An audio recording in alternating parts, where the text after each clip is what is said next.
Well, here we are at Churchill, and it's Wednesday the 13th, and it's the 10th day of the dig, and it's going really well indeed. We've just beginning now to get through the later deposits. There's still a few bronze objects, a little bit of pot coming to light, but at the end of the trench now we're into clean rubble or scree, and it's very nice. It's producing a fauna with red deer, wildcat, pig. It looks for all the world now as if we're back into the Mesolithic, so we're into the hunter-gatherer stage of British prehistory.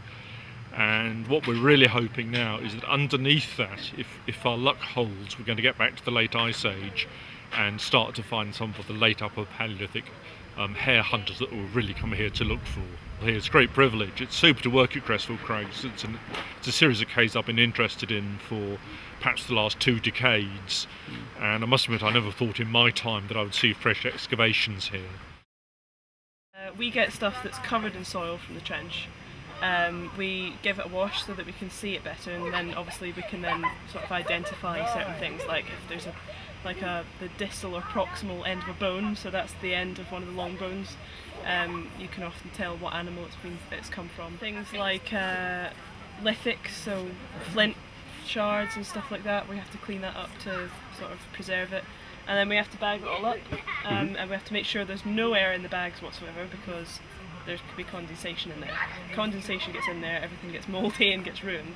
So yeah, we just make sure everything's fit to possibly go onto like a museum or a display of some kind, so that's the process. Right, well, we spoke to you about an hour ago, and since then we found this, and it's an amazing little object. It's the thing we've really been hoping to find, and it's what's called a type fossil. There are some stone tools which are so distinctive and so specialised that when you find them you know exactly to what culture and age they belong, and this is one of them. And it's called a cheddar point after Cheddar in Somerset. And it's actually, despite its rather curious trapeze outline, it's actually probably an arrow or a dart tip. And with it, there are some flint flakes, 2 of which we'll show you in a moment refit. Yeah, these are 2 things which we got up yesterday, and they're sort of exciting as a pair because they refit back together. You can see that they actually are from the same napping event. So when you have a site like this, what you want ideally is to have a site which is totally in situ, so that the deposits are as undisturbed as possible, and having 2 pieces which refit like that is very good evidence that it's not been disturbed. So we're now coming out of the daylight zone of the cave mouth where most of the art was engraved, into the depths of the cave. It actually goes back nearly 40 metres into the rock, and the original floor level of the cave in the Ice Age was at this level. It's capped by this flowstone or stalactite. So the reason I'm below this now is because the whole deposits of the cave stretching right back into it were excavated very quickly in the 1870s.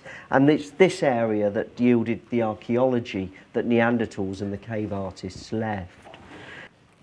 So it's important to remember, at the time the art was engraved in Churchill, this was a narrow crawl space, at most 1.5 metres in height, right up here. So it was a difficult area to get into. It wasn't lit. Taking a torch with you or lighting a small hearth here would really create a lot of smoke. It's not an area that one could inhabit. And you see the ceiling also is relatively high here. It's a nice small little chamber with these interesting chimneys, these erosional features. So perhaps of some significance that our one piece of art that isn't in the daylight zone is actually engraved at this very end of the caves.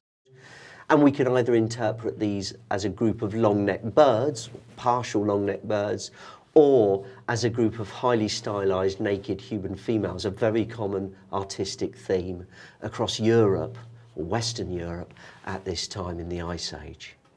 And you can see that this particular image is overlain by a very thin stalactite.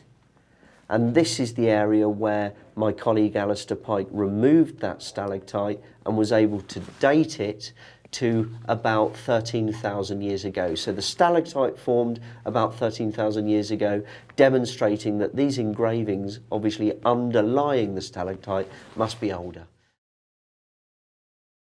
Intrigued to see is whether it just goes on that extra 6 inches.